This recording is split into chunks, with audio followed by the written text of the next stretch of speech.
saking pentingnya ini, kebahagiaan ini, dan saking berbahayanya judi ini, maka seakan-akan kita ditempatkan oleh Allah sebagai objek yang diajak bicara. Maksud saya begini, Pak. Kalau baca ayat ini, rasakan Allah itu sedang bicara dengan kita dan kita ditempatkan di hadapannya.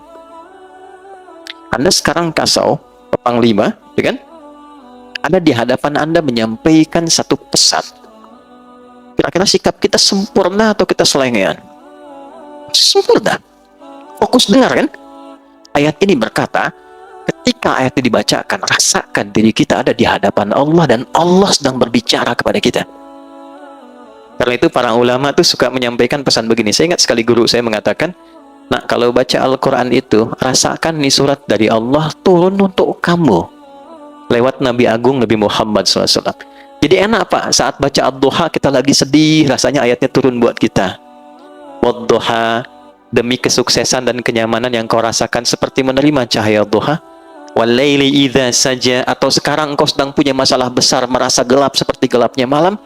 Ma wadda'aka rabbuka wa ma qala. Yakinkan pada hatimu yang paling dalam, aku tidak akan pernah meninggalkanmu dalam suasana engkau suka atau duka. Kalau ngaji kayak gitu, setiap ayat itu ada maknanya, Pak, Bu. Nah, tentang judi ini, kita diposisikan oleh Al-Quran seakan-akan kita ini di hadapan Allah sedang diberikan sebuah pesan yang dalam. La'allakum tuflihun. Aku pengen engkau tuh bahagia. Adi, aku pengen engkau tuh sukses. Nah, jalan yang menghambat engkau bahagia dan sukses, apapun pekerjaanmu, salah satu perbuatannya ini, judi. Tapi yang jadi masalah, yang saya highlight, bukan kata tuflihunnya. Kata ini la'allakumnya. Di gramatikal bahasa Arab, la'allakum itu masuk kepada bentuk namanya taraji. Sesuatu yang ingin diharapkan, tapi tidak mudah mencapainya kecuali dengan kesungguhan. Apa artinya? Bapak Ibu masih ingat saat puasa kemarin? Kan di ujung ayatnya pakai la'allakum. Al-Baqarah 183. Ya ayyuhalladzina amanu kutiba alaikumus kama kutiba alal ladzina min qablikum la'allakum tattaqun. Kenapa pakai la'allakum? Karena tidak semua orang yang puasa itu bisa takwa kecuali serius menjalani puasanya. Oke? Nah, tidak semua orang yang pengen kebahagiaan dan kesuksesan bisa dapat itu kecuali serius untuk menjalaninya.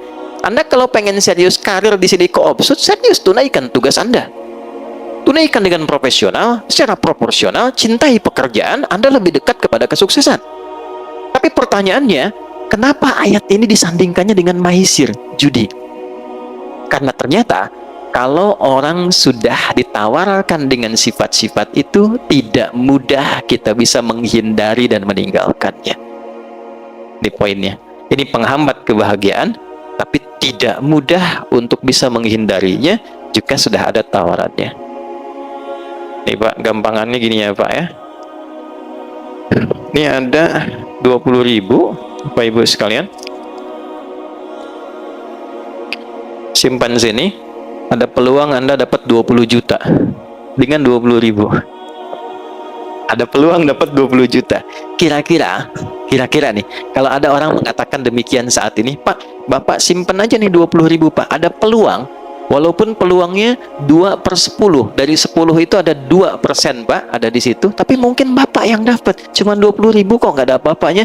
Bapak taruh 20.000, dapat 20 juta. Kalau Anda tiba-tiba punya 20.000 di kantong itu, ditawarkan 20 juta dengan tawaran tadi, pilihannya, saya tanyakan, Anda simpan 20.000 itu untuk bertaruh, atau Anda tinggalkan itu? Tidak dijawab, artinya nggak mudah kan? La'allakum tuh. Karena nggak mudah Pak. Judi itu sifatnya begitu, dan itu dimanfaatkan betul dalam konteks sekarang. Karena sifat manusia apa? Kecenderungan manusia ketika dominan nafsunya, dia melihat mana yang paling banyak kuantitasnya. Dia nggak lihat kualitas. Jadi di nafsu manusia itu ada kecenderungan yang mendapatkan banyak. Contoh gampang nih, ini ada prasmanan misalnya ini. Bapak pengen makan banyak atau sedikit? Umumnya banyak, kan? Kalau gajian pengen banyak atau sedikit? Pasti banyak. Kalau bonus pengen banyak atau sedikit? Banyak. Lalu di hadapan Anda ada yang mengatakan taruh 10.000, Anda berpeluang dapat 100 juta. Aktiflah sinyal pengen banyak itu. Itulah yang dimaksud la'allakum. Gak mudah tuh mengatasi ujian demikian. Dulu masih manual, masih offline. Semua datang, kamu punya apa? Ini, punya apa ini? Saking terkuasainya ketika aktif nafsu ini, kau hanya tertekan. Maka semua yang dominan itu penguasaan nafsu. Dan sifat nafsu tidak ada yang baik. Dulu saking dominannya, Bu, yang dipertaruhkan sampai istrinya, yang dipertaruhkan sampai anaknya, yang dipertaruhkan bahkan sampai kedua orang tuanya. Sekarang yang dipertaruhkan tabungan anaknya, yang dipertaruhkan tabungan istrinya, nggak tanggung-tanggung, yang dipertaruhkan tabungan rekan-rekan seperjuangannya. Kebayang? Kenapa? Karena aktif bagian sinyal tadi. Itulah yang disebut maisir. Kelihatannya gampang dapat, tapi ada tipuan dan kotoran di dalamnya. Maksud Quran itu apa? Ini extraordinary crime. Jangan coba-coba masuk ke wilayah ini, ya, karena konsekuensi dari ini semua, ini mencakup semua ya. Mau pemainnya, player, mau bandarnya, ya, mau semua yang terlibat di dalamnya. Pokoknya kalau sudah masuk ke wilayah ini, satu, unsur kebahagiaan itu akan mulai berkurang sampai ke titik hilang. Bahagia itu sama dengan tenang. Tenang lawannya apa? Gelisah.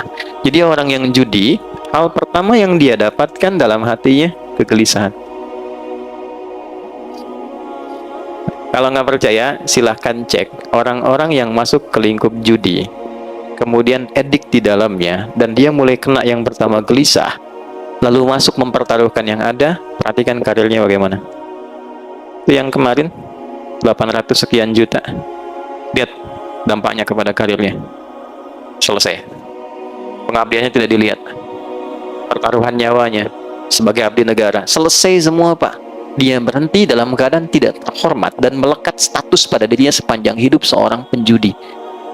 Judi yang dulu offline sekarang masuk online. Pak, di situasi kita sekarang,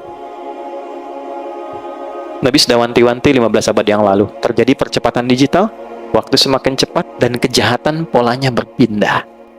Dulu polanya offline, sekarang online. Masuknya ke wilayah-wilayah yang selalu membersamai kita. Handphone kita kan sering online, ya kan? Orang sekarang sudah nggak penting handsome, Bu, yang penting handphone. Bangun tidur kan sudah buka status, oke? Sholat baru salam sudah buka status. Nah sekarang dari semua yang dibuka itu sudah masuk ke dalam situ semua unsur-unsur ini. Ini sulit dikendalikan. Tahun 2007, ini perempuan juga di Amerika. Ada seorang perempuan, dia menganalisis, melihat setiap negara dengan bonus demografi tinggi, kan? Dan tapi saking cerdasnya orang ini, cuma kecerdasannya ditempatkan pada sisi yang negatif. Saking cerdasnya, dia melihat negara yang di tempat itu judi tidak menjadi legal, nggak dilegalkan, nggak dilokalisasi. Singapura legal, ada lokalisasinya. Oke, Makau jangan ditanya. Amerika punya Las Vegas, Malaysia punya Genting, kan? Semua lokalisasi. Saya tanya, di Indonesia legal nggak? Tidak kan? Ilegal kan? Hukum positifnya kan nggak ada memperbolehkan. Jelas kalau pasal 303, ya kan? Hukumannya jelas dari 8 tahun sampai 10 tahun, kan? Walaupun di situ ada kalimat kecuali yang dibenarkan oleh hukum atau pemerintah. Tapi kan pemerintah kita tidak. Artinya apa? Dia dipandang ilegal. Dia tidak legal. Perhatikan baik-baik. Maka orang ini membuat sebuah sistem dan melihat bagaimana memanfaatkan bonus demografi di satu tempat yang judinya itu tidak memiliki legalitas dan kecenderungan manfaat dan kecenderungan masyarakatnya itu senang dengan handphone. Dan dia temukan kesimpulan bagaimana membuat sebuah sistem judi yang polanya khusus masuk ke wilayah ini yang bisa dikendalikan dari jauh karena online. Jadi bikin dari luar, Pak. Bikinnya dari luar, tapi nanti pengguna-penggunanya IP-nya bisa ada di dalam. Ya, yang diberikan gampang. Dia nggak bikin yang besar-besar. Yang besar sudah ada, roulette, yang kasino. Ya orang-orang ini mainnya nggak di tempat kayak gitu. Kalangan-kalangan yang tidak ke Las Vegas, tidak ke Macau dan sebagainya, difasilitasi pada satu bagian perangkat yang dia bawa dalam hidupnya terus. Masuk di kantongnya. Sholat bawa handphone, mau tidur sampingnya handphone, kamar mandi cek status simpen sebentar gitu. Nggak jauh dari itu. Maka dia masuk dengan sistem kecil, bukan sistem yang besar. Dan ini operator-operator yang mengambil dari sistem itu, dan seperti multi level marketing, kalau ngambil Anda bayar. Anda ngambil sistem saya, Anda bayar ke saya, store sekian dalam sebulan. Itu mereka pun sama semua mengatakan bahwa yang jadi incaran tuh tempat-tempat seperti kita ini Indonesia. Makanya sekarang kalau Bapak lihat pergerakan dari para penjudi, mereka semua sepakat mengatakan itu pasar terbesar di dunia sekarang untuk bisa mereka rasakan kenikmatannya dalam judi online di Indonesia. Pak, yang disasar cuman 10.000, 5.000, kelihatannya nggak banyak. Bikinkan slotnya, tuh 2, 3, 4 slot. Apapun namanya, dia bikin dulu polanya semacam judi slot, ya, dikasih slot, tapi ditempatkan dalam bentuk pola seperti game. Anda beli, diatur gamenya, dikasih ID-nya, dikasih sekian durasinya, berapa Anda deposit di situ. Taruh dah 10.000, taruh 500.000, taruh 5.000, ya. Tapi yang ditampilkan apa? Dengan Anda menyimpan 5.000, peluang Anda mendapatkan 10 juta misalnya. Withdraw, WD.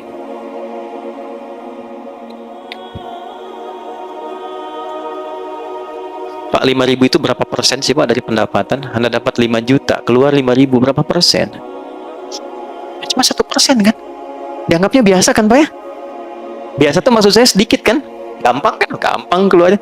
Maisir, gampang. Maisir yang dianggap ringan, receh. Receh 5.000 ini. Kalaupun hilang nggak apa-apa. Kan? Ya. Nah ini hati-hati. Walaupun kelihatan cuma 5.000, tapi dampaknya ini Pak. Ya, ada kegelisahan, gelisah nih. Kalau sekarang dapat, udah setannya aktif, CS-nya juga WA, masuk lagi, besoknya aktif terus begitu. Sampai tak terasa habis berapa. Kalau main 5-6 kali Pak, yang ketujuh dikasih menang dulu. Ini pengakuan dari admin. 5-6 kali dalam sehari, misal pagi masuk lagi, siang deposit lagi, sore deposit, sampai malam orang tahajud ini deposit, dikasih menang. Dia cerita ke teman, kamu tahajud dapat apa? Saya main game dapat uang, kamu tahajud dapat apa-apa? Itu bisa begitu. 7 kali dikasih sekali, nanti besoknya dipertaruhkan yang dia dapat semalamnya itu. Selesai. Makanya di dunia orang-orang judi, pengakuan bandar sampai sekarang, orang paling bodoh itu orang yang ikutan slot katanya. Kenapa? 10 orang ikut, naruh masing-masing 1 juta misal. Jadi berapa? 10 juta. Diputar Pak. Uang ini begitu masuk, ini kan peluangnya itu kan paling sampai 10-20%. Artinya 1 orang sampai 2 orang sekali putaran itu ya. Begitu masuk, bandar judi itu udah ngambil Pak, Ibu. Diambil sama dia tuh minimal itu 70-80% ya. Jadi kalau Bapak naruh 10 orang ini, naruh uang masing-masing 1 juta, ini sama dengan ngasih ke bandar.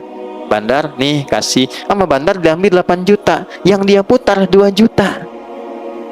Ini 2 juta itu dia kembalikan ke 10 orang ini, supaya diputar, supaya mereka saling berbagi untuk dapat.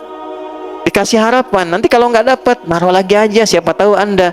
Itu sama dengan kalau kita masih bisa berpikir, mana ada Pak, orang ngasih ke situ cuma buat dikasih, 10 masuk, kita suruh perebutin 2 juta. Itulah slot. Nggak ada satupun orang ikut judi itu bisa jadi kaya, itu mustahil. Karena judi itu bukan tempat sedekah Pak.